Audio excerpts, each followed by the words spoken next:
Bonjour tout le monde, c'est Julien Derico, votre réalisateur de projets en immobilier. Je suis basé à Chapelle-lès-Relémont. Je travaille dans toute l'agglomération louviéroise et Carolo et je vous aide au quotidien à performer sur le marché immobilier.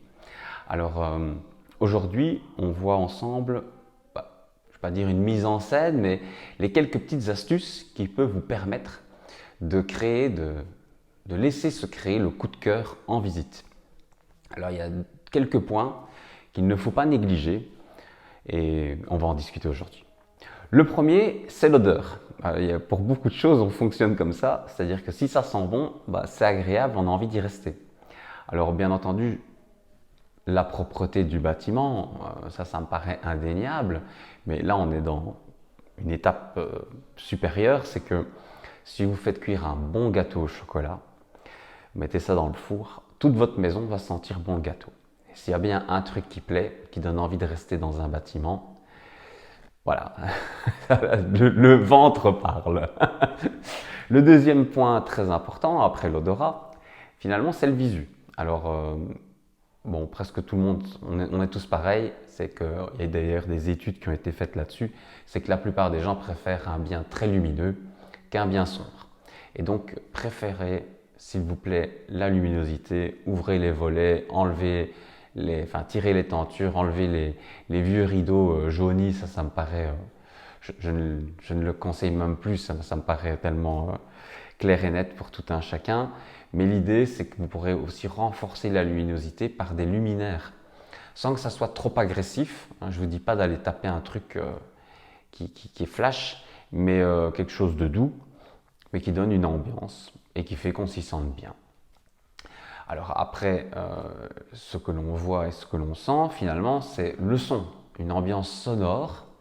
Bon, si vous faites des visites d'un bâtiment en mettant, je sais pas moi, du hard rock à fond de balle ou de la drum and bass, ça va pas être le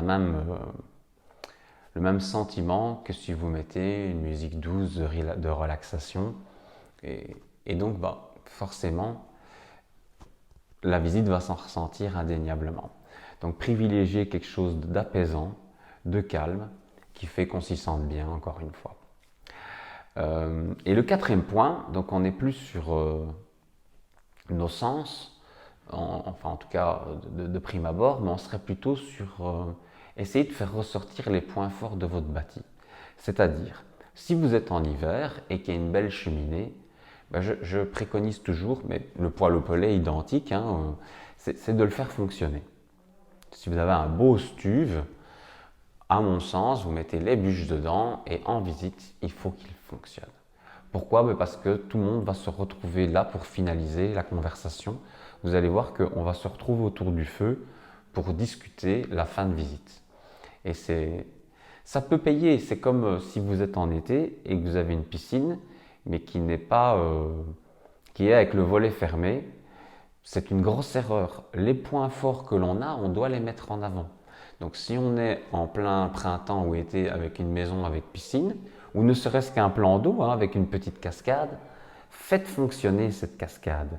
Donnez l'envie de pouvoir de mettre en scène et de projeter le visiteur pour qu'il ait envie de se retrouver à lézarder, à lire son bouquin en entendant le clapotis de votre cascade. Voilà, tout ça peut payer à provoquer le coup de cœur. Et combien de fois avez-vous entendu oh non, j'ai fait la visite, voilà, c'était pas une laide maison, mais j'ai pas eu le coup de cœur. Il faut le créer, ce coup de cœur. Et donc, voilà, j'espère que ça vous sera utile. Au plaisir. À bientôt. Ciao, ciao.